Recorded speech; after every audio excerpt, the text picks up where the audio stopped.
watching them coming from a distance. Yeah, want us to be afraid, but I know shiver nor piss pants.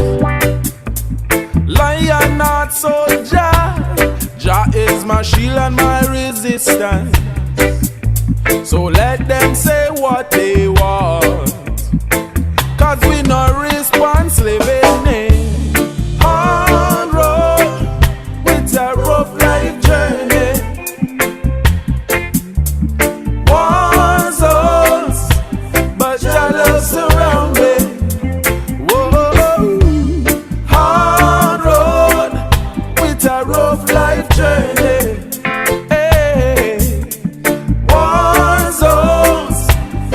Your love surround me. Battlefield was my playground, Smith and Wesson was my toy. Only a man could survive this. I say this ain't no place for a boy. Yeah, so many tears I cry, and so many fights with my shadow. So you do not scare me, sir, when you don't think of tomorrow. Living a hard road, it's a rough life, it's a rough life, yeah. War zones, jealous around me, jealous. Whoa, hard road, it's a rough life journey. I'm Al McFarlane. Welcome to Conversations with Al McFarlane. Starting the program off with a new twist today. That's the music of my cousins playing from Jamaica. The band is called Earth Cry, and we thought we'd add a little Caribbean, multinational, multicultural flavor to this program. So in the next several days, you'll be hearing more from them and other artists, other musicians who are speaking to the social issues of the day. I'm pleased to continue today's program for the month of December, and thanks to the Minnesota Department of Health, we're conducting a series of daily town hall meetings with agencies, organizations, state departments, community, church, and civic leaders, talking about the impact of COVID-19 on our community, and hopefully talking more about the promise of successfully responding to the challenge of COVID-19, talking about the vaccine, and hopefully speaking in a way that encourages people to have confidence in the science and the availability and the systems used to deliver that preventive and healing to us as individuals and community, and keeping us in a sense of ownership of our health by being aware and involved. Well, one of the major organizations in state government with that responsibility is the Minnesota Department of Public Health, Department of Human Services, that's the right name. And I'm pleased to have Commissioner Jody Harpstead, who's the Commissioner of Department of Human Services, with us today. Jody Harpstead became the head of that agency when she was named to that position by Governor Tim Walz in August of 2019. And the department has the second largest budget of any agency in the state, only behind education. But unlike education, which is managed at hundreds of school districts, DHS is run with a large bureaucracy of managers and frontline service providers. Much of the work involves determining eligibility and overseeing contracts with private and nonprofit entities. 1 million Minnesotans benefit from the services that this agency delivers and or pays for. Prior to her appointment, Commissioner Harpstead was the president and CEO of a major legacy social service agency, Lutheran Social Services of Minnesota. She was there since 2011. She's also worked as executive vice president and chief operating officer for Lutheran Social Services, and actually prior to that spent 23 years in a variety of positions with Medtronic Inc. We're pleased to have her here. And Commissioner, thank you so much for your leadership and your service and for taking time today to talk to our community. Long-winded introduction, but thank you. Oh, thank you, Al. It's great to see you today and to be with you. Well, you know, this is purely conversational, so just be relaxed. And my mission is to have you share with our viewers and listeners, people that are following on Facebook and YouTube, you know, the expanse of services that DHS is providing in response to COVID-19. So let me just have you start with that, just sort of give a summary of what your mission is in that area. Thank you so much. Well, of course, COVID-19 has impacted all of us in every way imaginable, and many Minnesotans are unemployed or need assistance with food, housing, mental health, and more. We can talk about those in some detail.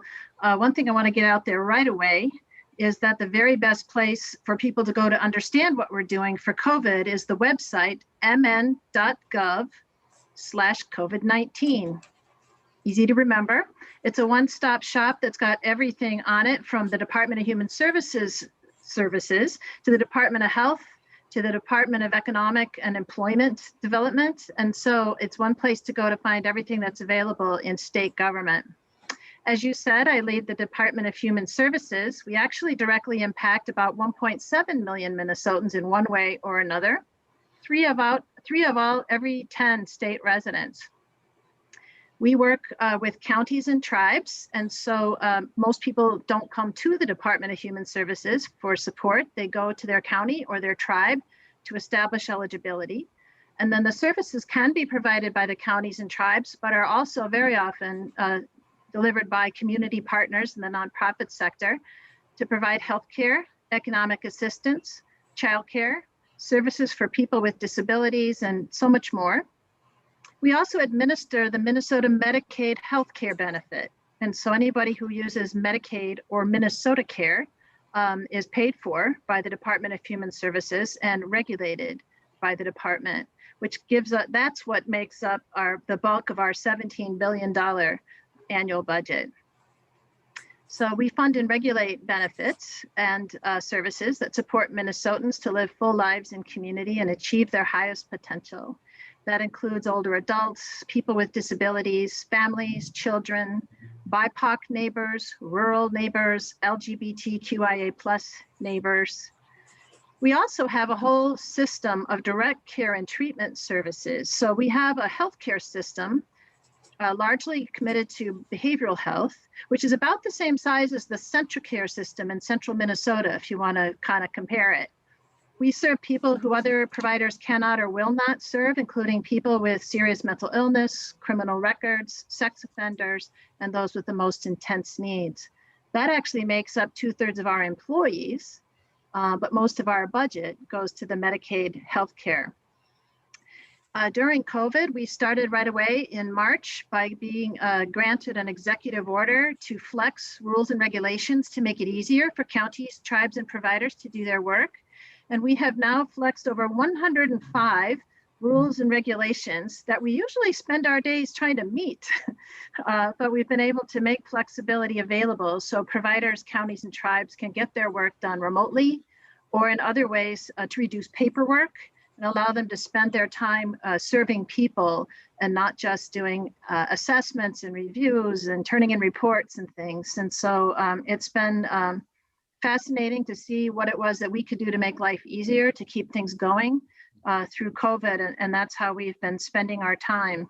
We've also made COVID emergency funds from the federal government available to housing providers and childcare providers to keep them going through the pandemic. So people need support getting through this time, and that's why we're here fundamentally. Great. Thank you so much for that background. When it comes to COVID, one of the things that you were able to do that the state has done, I think, admirably, is reached out to engage the assets in communities of color. I think maybe you can speak to that as a human services and social services historical leader and player. There has been a change when it comes to this notion of inclusion and involvement, a change for the better. And so what do you think? I mean, how is it that we, I believe, are properly responding to fully and more appropriately engage organizations, agencies, and businesses in the COVID-19 response? Talk about that, if you would.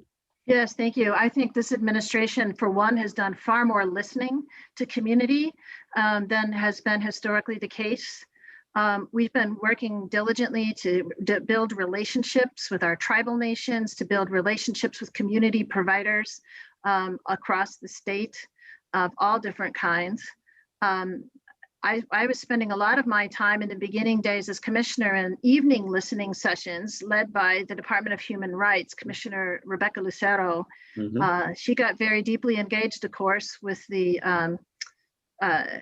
legal issues with the police department, and so has been unable to continue to host a lot of those things. And so we've been listening as much as we can to communities across the state. We have our own commission of people who come from various communities that we work with on a regular basis in the Department of Human Services. The Department of Health has one as well. And so we're doing a lot more listening, for one. We've also been wanting to be sure that COVID resources were equitably distributed. Mm-hmm. So early on, when COVID came, the Department of Health, rightly so, focused so much of their attention on acute care hospitals, ICU beds and that sort of thing, mm-hmm. and also on nursing homes, which they regulate and license. Then we worked with the Minnesota Housing Department to form an at-risk populations work group.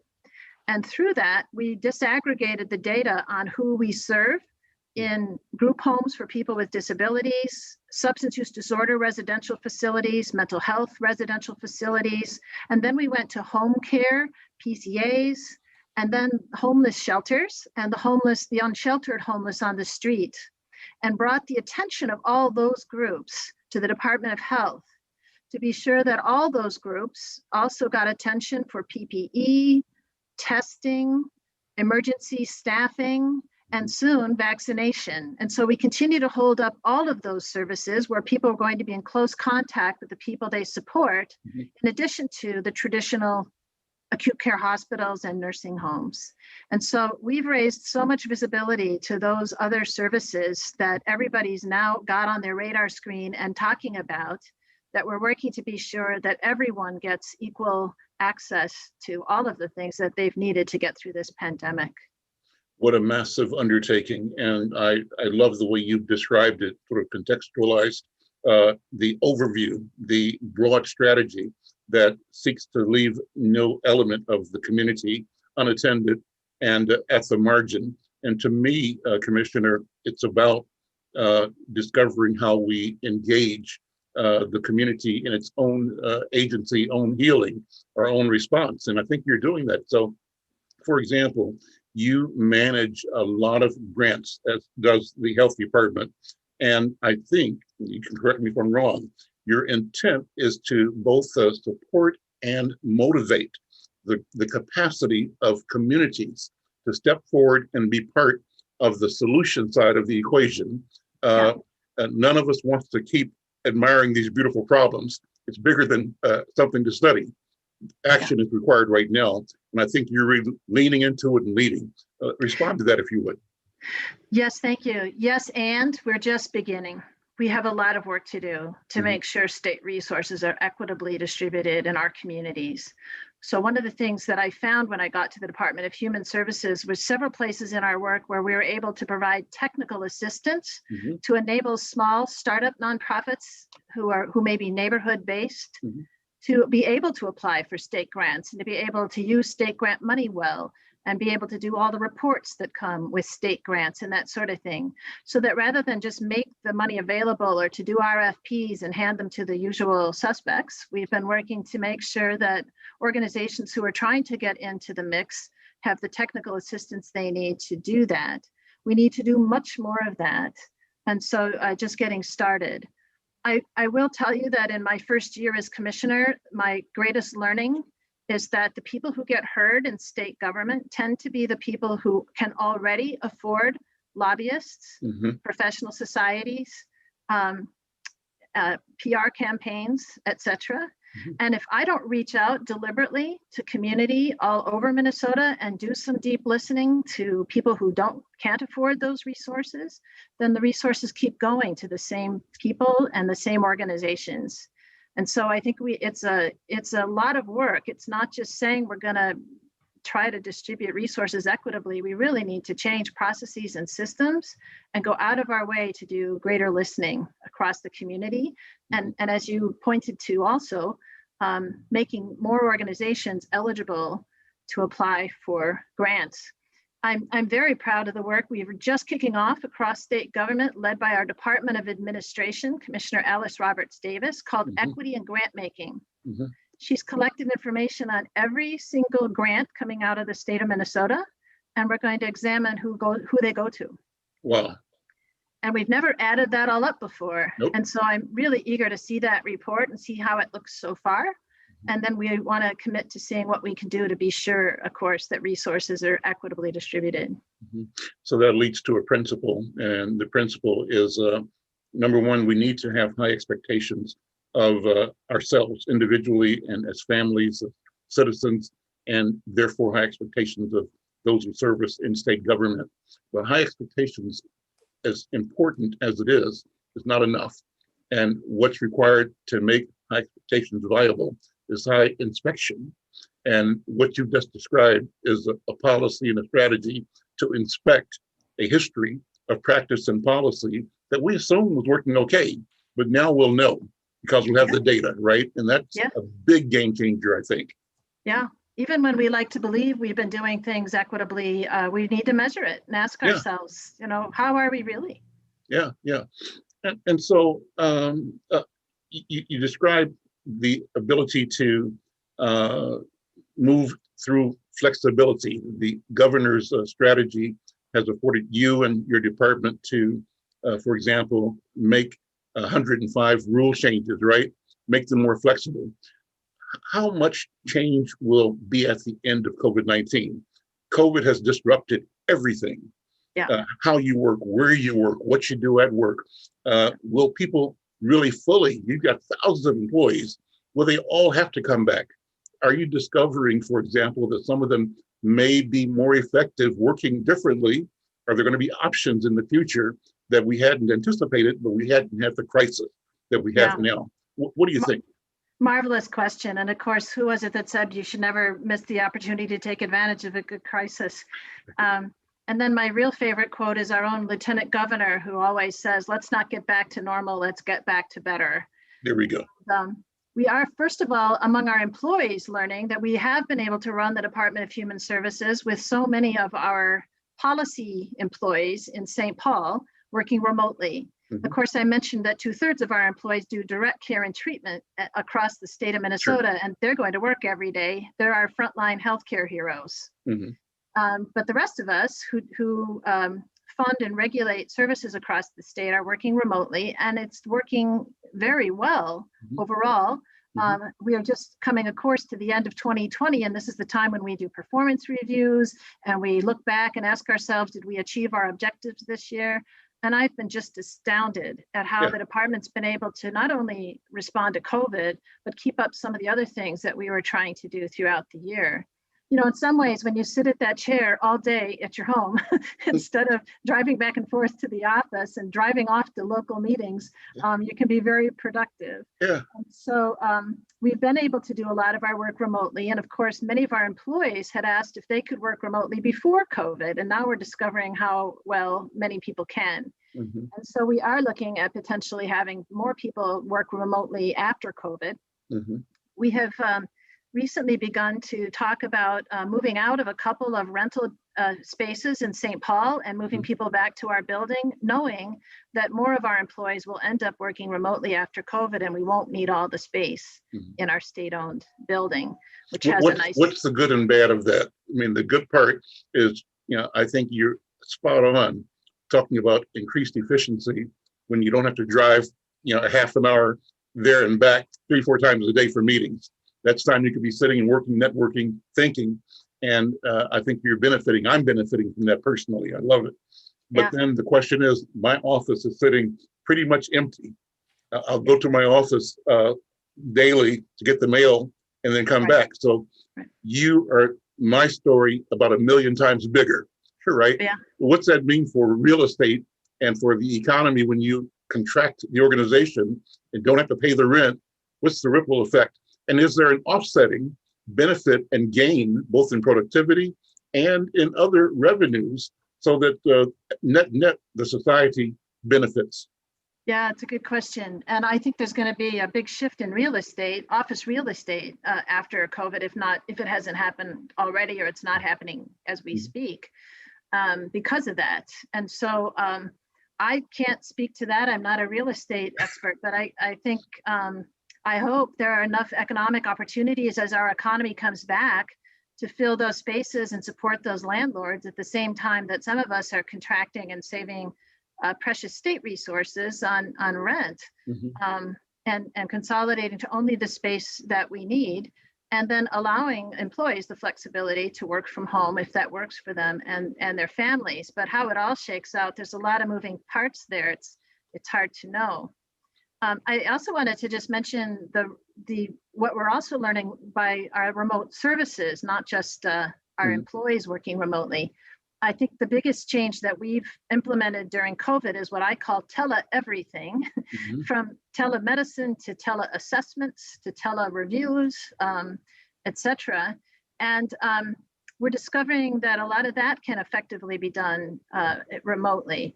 Some of our telemedicine, some of our behavioral health providers are doing their work by telemedicine and discovering that before COVID, they had a high no-show rate for appointments.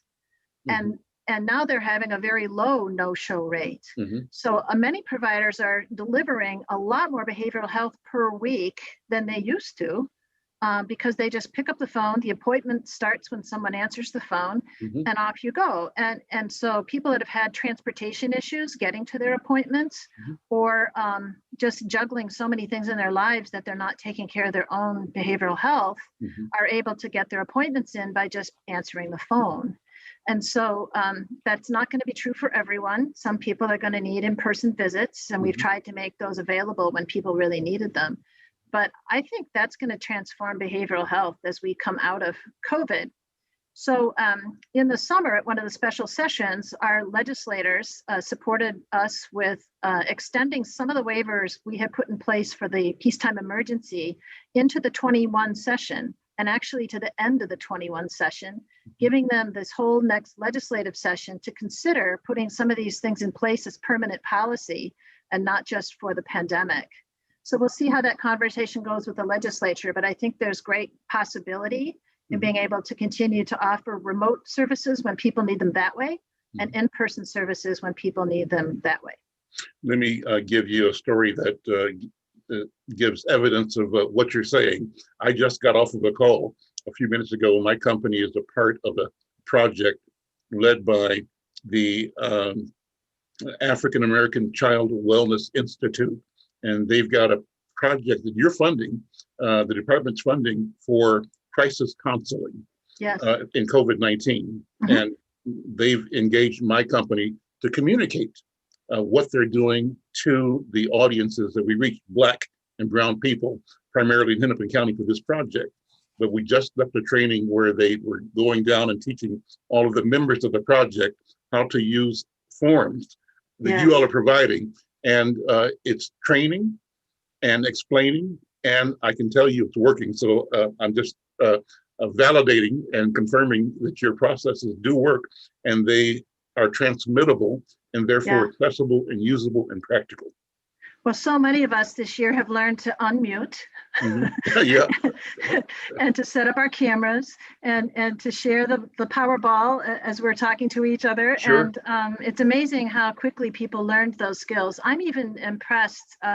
People were somewhat concerned about whether older adults would be able to keep up with the technology. And we should never underestimate our older adults, because some of them have gotten very, very good at communicating and staying in touch with family, as well as providers electronically. So the reason I brought the question about rule changes, just to ask you to comment on that, is that to me, that also signifies a change in the perception of, how to apply flexibility in other areas as well. Obviously, as a Black-owned business, McFarlane Media Insight News, as a Black newspaper communicator, my job has always been to project the interest and the opportunity for Black people in Minnesota. And what I am seeing that I like a lot is this, though it's daunting, challenge situation is compelling all of us to reassess. It's pulling the scabs off of things that have been historic, long-term inequities, inefficiencies, inconsideration, some intentional, some not, but consequential either way. And so all of us, I believe, Commissioner, are putting fresh eyes and are committed to discovering fresh strategies and opportunities. And I think diversity and inclusion really means something now more than ever before. And I want to commend you and your organization for being at the forefront of this.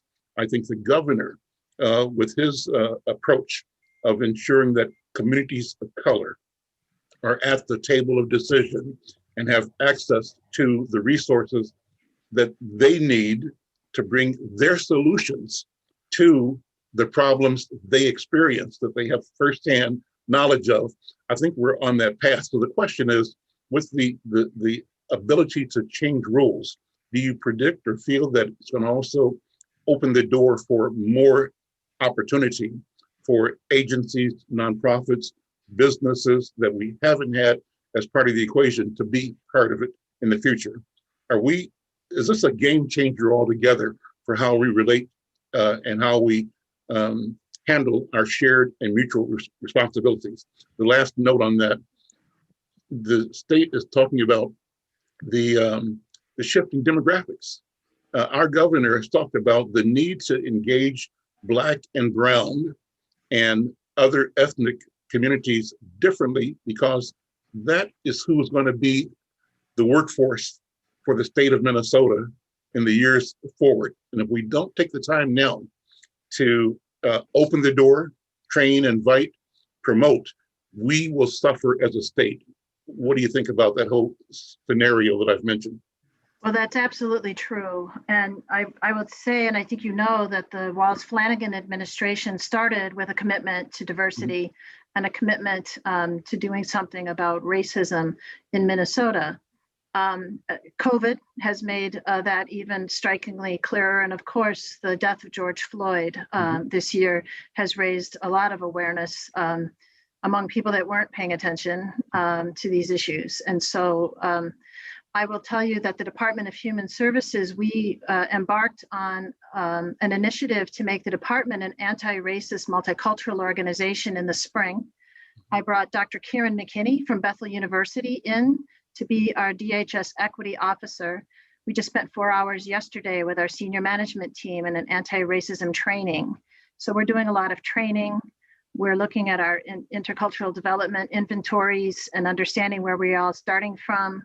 We're looking across the department at our internal policies, as well as disaggregating data for the services that we provide. And as I mentioned, that our grants work as well. So we're learning, we're studying, we're reading books together.